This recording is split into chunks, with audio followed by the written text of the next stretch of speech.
Hi guys! For today's video ay gagawa ako ng strawberry shake or strawberry smoothie. Kaya tara, samahan ninyo ako. Hi guys! For today's video ay gagawa tayo ng tada! O diba? Strawberry shake or strawberry smoothie. Yan. Kasi ito, binili ko ni daddy sa grocery. Lagi ako naubusan ng oras para gumawa nun. So ngayon, dahil walang pasok at mainit, gagawain natin yan ngayon. So, ang ingredients, syempre, ito ang bida, yung ating strawberry. Ayan, malalaki to guys. Dalawang pack to. Yung isa, nabuksan na, nandun sa rep yung kalahati. Syempre, sasama natin yon. Malalaki to guys eh. Pero frozen siya guys ha. At medyo matamis din naman siya. And then, etong ating, ang tawag ito, yogurt. Dapat ang pabibili ko kay kuya, yung plain. Yung Greek yogurt. Or plain, pwede ding plain. Kaya lang wala siya nakita. Ito lang. So, okay rin yan guys. Tapos meron tayo ditong fresh milk. Pwede rin kahit na evap milk siguro. Pero ito kasi yung pinabili ko rin kay kuya. Tapos need natin ng sugar. Kasi guys, baka sabihin nyo eme ako. Ayan nandito sa ingredients niya. Ayan nakalagay dyan. So i-post niyo, basahin niyo. Tapos syempre, hindi yan magiging strawberry shake or strawberry smoothie kung walang, yellow. Ayan, bumili na rin ako yung kabila ng tube ice. So tara na guys, ito tayong gumawa ng strawberry smoothie natin. Diba? Ito yun guys, yung natira dun sa isang pack ng ganito. So, tinikman kasi namin. Pero dinefrost ko muna. Talaga, lamog na kasi yellow na eh, diba? Tapos dinefrost. Pero masarap naman siya, guys. Guys, itong sugar, pwede din yung white. Or kung may honey kayo, pwede din naman.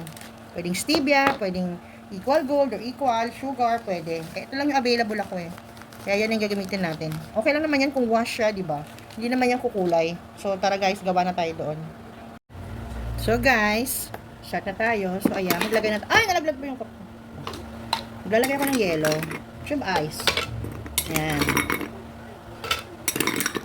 So, okay na muna pala yan kasi baka hindi kayanan ng blender ko. And then, itong ating, kasi frozen naman yung strawberry natin eh. So, carry lang yun guys. Ayan. Mamaya tayo magdadagdag ng yellow at saka ng, ang tawag doon? Yellow at saka strawberry pag na na siya. And then, lagay natin itong, lagay ko na lahat. Ayan. Kung ayaw nyo lagyan ng strawberry yogurt, okay lang. Actually, kahit hindi na natin maglagay ng yogurt eh. Kasi, ang dami nating strawberry, di ba? And then, wait lang. Itong ating milk. Yeah. Sabi dun sa, ingredients, na nabasa ko sa likod ng pack ay 1 half cup. Wala yung half cup ko. Kaya, ayan. 1 half ba? Teka na, check ko nga. Wait nga. Ano pala guys? Ayan, 1 and 1 half. Ayan 1 and 1 half cup na milk. So, maglagay muna ako ng 1 cup. Dagdagan ko pa to. Kasi baka mapuno. Hindi, lagyan na nga natin. Ayan, 1 cup pa. So, ayan guys. Hindi ko pinuno kasi, ayan mamaya natin to ibubuhos lahat Kaya wag kayong dyan Ako yung gumagawa. Kaya ako yung nakakaalam. Then, sugar. Ayan na guys. Di ba? Kita niyo yan? Ngayon, saka tayo mag-a-add ng strawberry and water. Kaya lang maliit kasi dapat pala yung isang blender kong ginamit ko. Ay, hindi kasya. Hindi kasya. Wait lang. Wait nga lang. Guys, tinikman ko ang sarap. Bala kayo dyan. Dagdagan natin ng strawberry. Madami. Ayan, aapaw na siya. Di ba? Yan guys. So, ayan. Kasi naglagay ako ng asukal eh. Dadagdagan ko pa uli ng strawberry. Yes.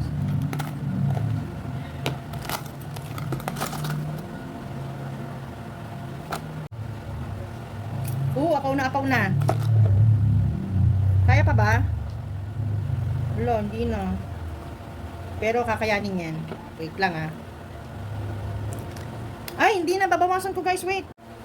Okay guys, game na. Ito na yung moment of truth. Ay! Ayan. Sarap! So, i-check ko kasi baka hindi lumubog yung strawberry. Baka buo-buo siya sa ibabaw. Ang bango guys! Ang sarap tinikman namin. Sabi ko na hindi lumubog eh. So, need natin i-push down.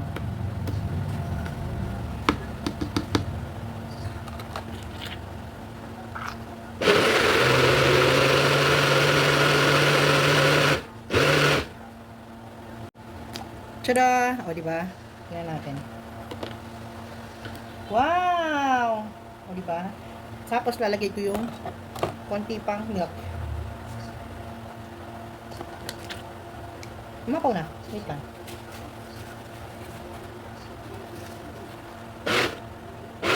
Eh!